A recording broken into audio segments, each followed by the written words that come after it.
Hello, hello. Good morning, everyone. Happy Monday. Happy Mental Health Monday. Happy Monday. I am so happy to be back.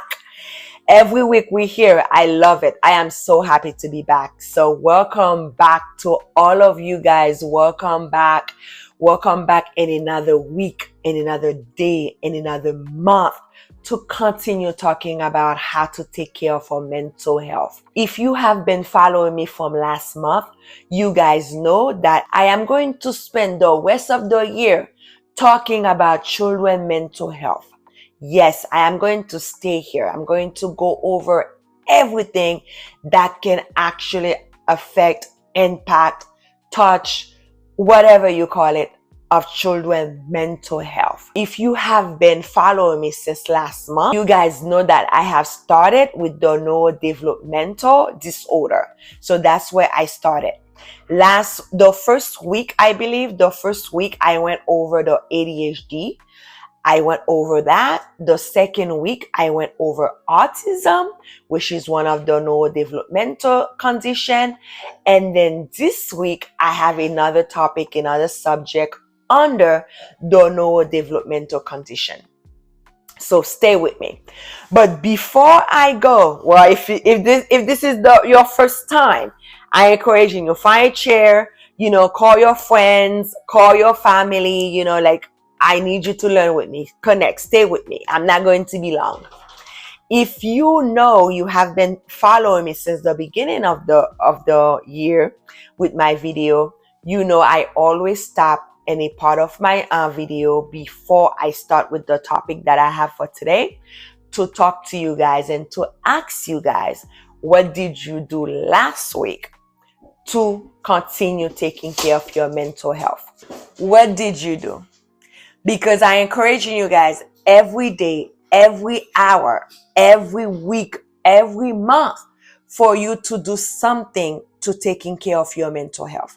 Just like you might be doing something to taking care of your physical health. You might be doing something to taking care of your dental care. You might be doing something to taking care of your vision. You might be doing something to taking care of your hair. So you need to do something to taking care of your mental health. And matter of fact, your mental health, it's what help you taking care of certain of those things. Because if your mental health is not in the right space, you might not be able to wake up. You might not want to wake up so you can brush your teeth. You might not even want to wake up so you can do your hair. You might not even choose what you need for your eye care because your mental health, it's not intact. So what did you do last week to take care of your mental health? While you thinking and reflecting, I want to share with you guys what I did last week for me to take care of my mental health. So this is not advertising for my mom. She is not going to buy selling any leave. This is not any commercial or advertising in any form. I don't know what it was, but I wanted to say maybe like a good 3 weeks. For some reason, I was constipated. I was not pooping. Yes. And my stomach was bloating. I was in pain. I was not pooping. I go 7 days without pooping. I am eating healthy. I am exercising. I'm drinking enough water, but I am not pooping. I was telling my cousin about it. She gave me a smoothie to do. I do the smoothie. Instead of pooping, I feel like I add more to poop. And then I was telling my mom about it. Mothers always come for the rescue. And my mom said, don't worry. I got you. And she came to my house. I'm going to share with you guys because I thought it was so cute. So she came to my house with a bunch of little bag like this. So she came to my house with a bunch of little bag like this. And then she told me, she said, you see this one bag? You have to use it every day. And every day at night, you have to take it. When you take it, you have to boil the water, put the leaves in the cup, pour the water on it, and drink it warm. Don't drink it too hot or cold. drink it warm. And she said use the whole bag. And you guys, this bag smell so good. It smells so good. I wish you guys can smell it, but it smells so good. I actually, after drinking it, I leave it in the cup just so it can give some air in my room, and it smells so good. I have no idea what's inside of here. The only thing I recognize is this. That's the only thing I recognize. Cinnamon bun, a stick.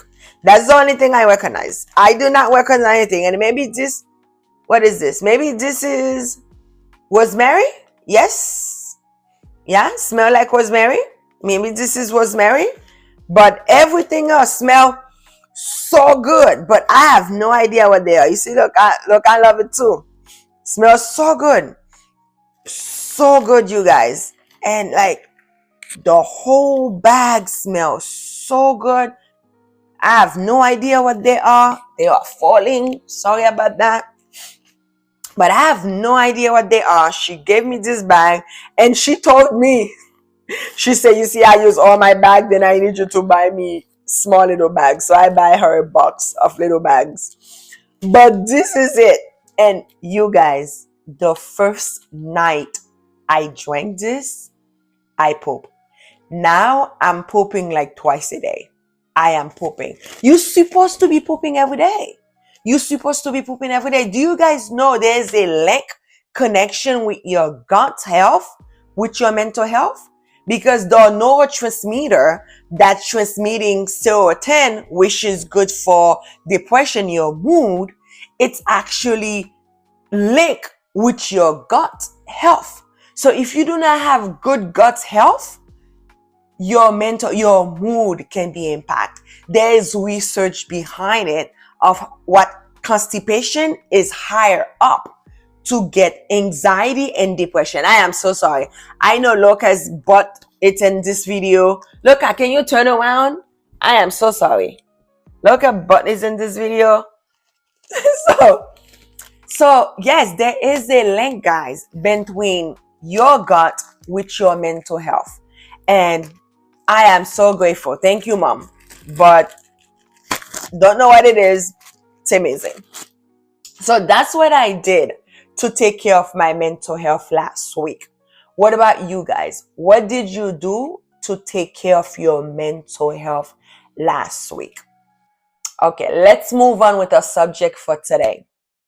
You know, you guys, my goal is to never keep you long. So the subject for today, it's another condition that we find under the neurodevelopmental disorder, and that is intellectual disability. Sometimes you can hear someone say intellectual developmental disorder. Sometimes you can hear someone say intellectual disability. It's the term that we placing mental retardation. So back in the day, they used to call it mental retardation. But now we're progressing and they are calling intellectual disability. So what is intellectual disability? Under the intellectual disability, we see two major big things. The first one of it is significant limitation in intellectual functioning.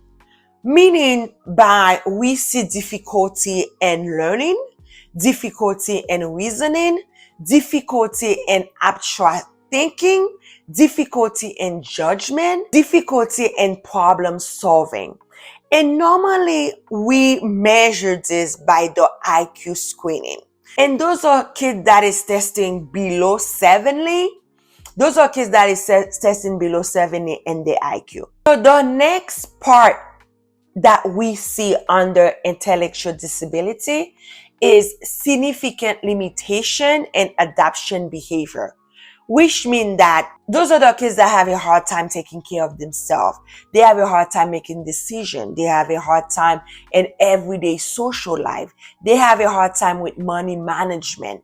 They have a hard time with practical skills, such as things like tying their shoes, brushing their teeth, making their bed, putting clothes on, even with personal safety.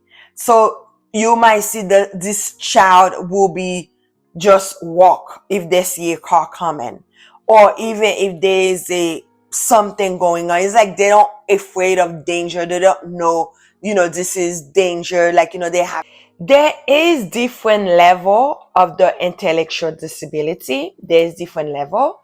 There is mild, there is moderation, there is severe, and then there is also profound.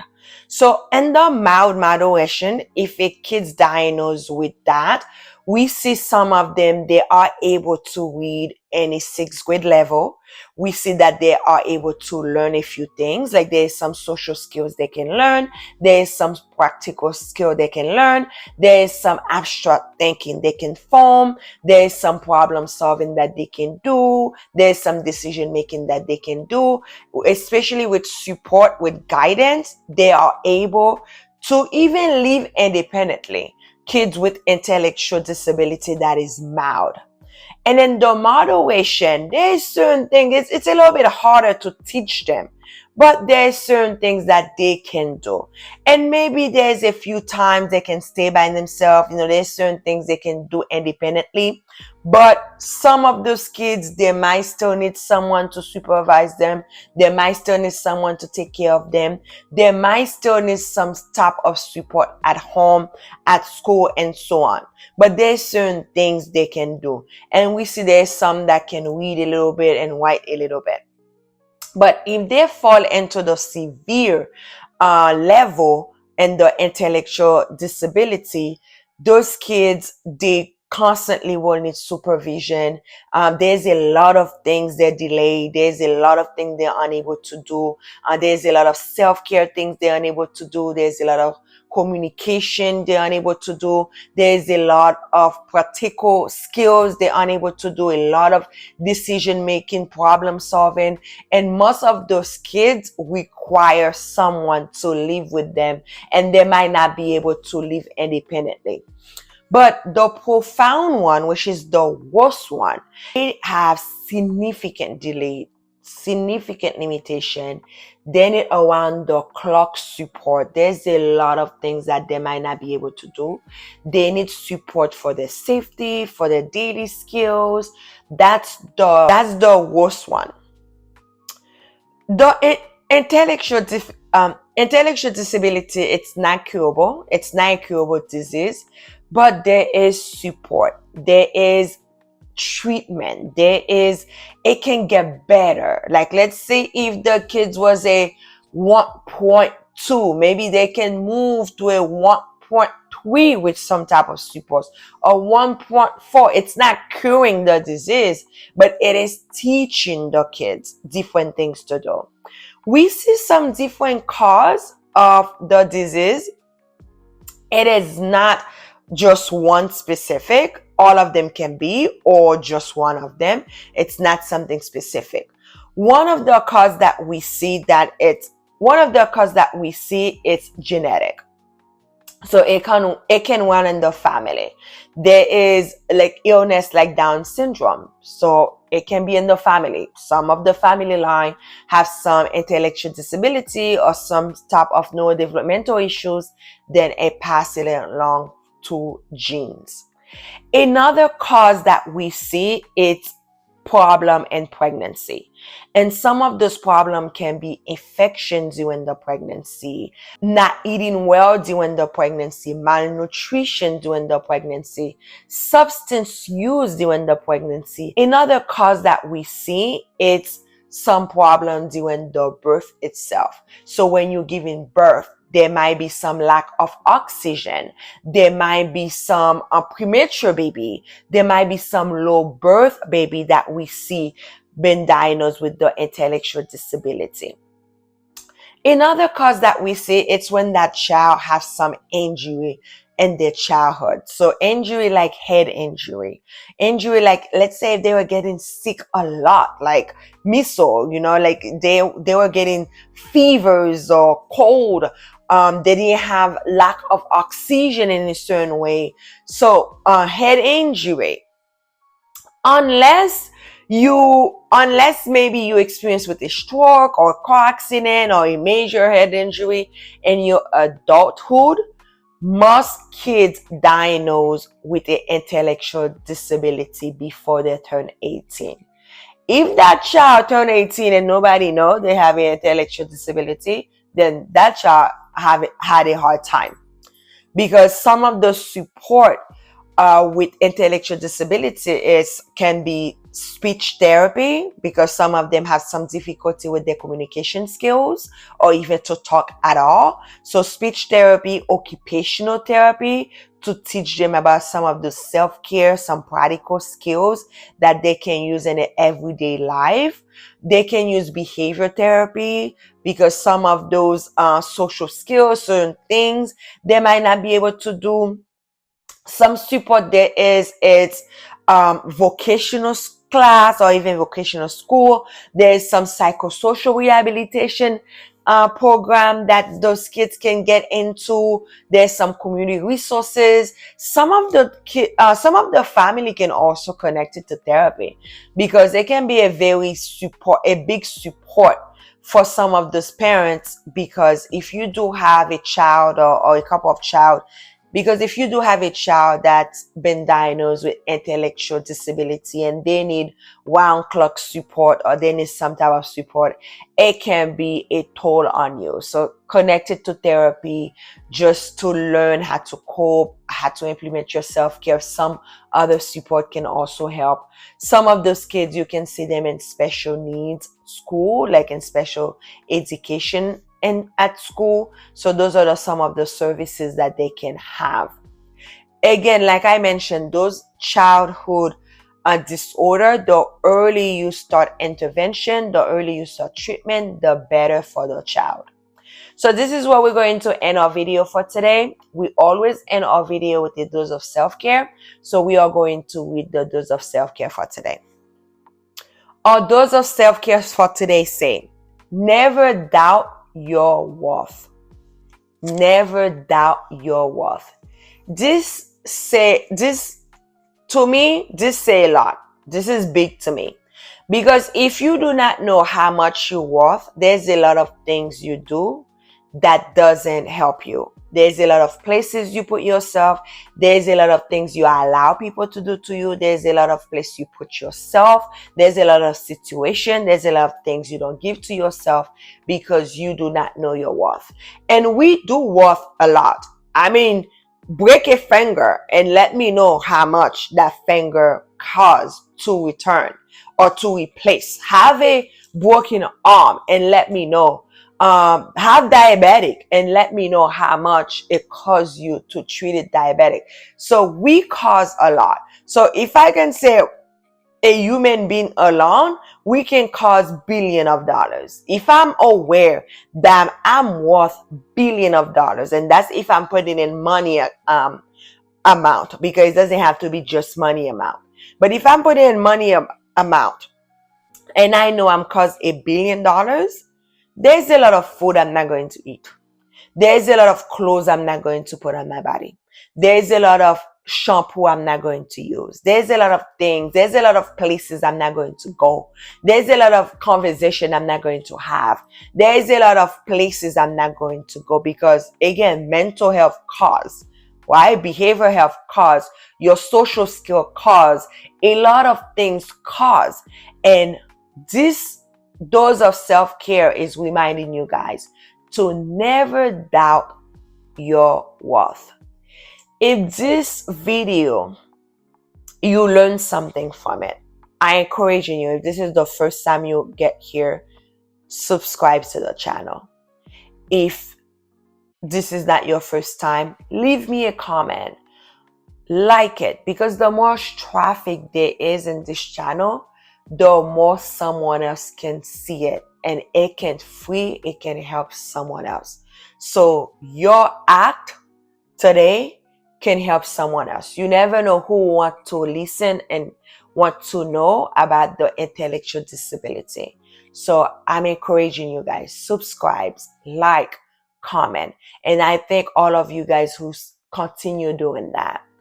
Thank you so much for listening to me. Thank you so much for listening to the video for today. I have a lot of trouble with this video. I don't know. My phone was keep dying on me. Light was keep dying. Things was keep dying. But I'm glad that we were able to communicate. I'm glad that I was able to say what I wanted to say. So thank you so much for listening. Thank you so much for staying at the end of this video. I pray that you guys have a great Monday, a great week, and we will see each other again next week. Have a great one. Bye bye.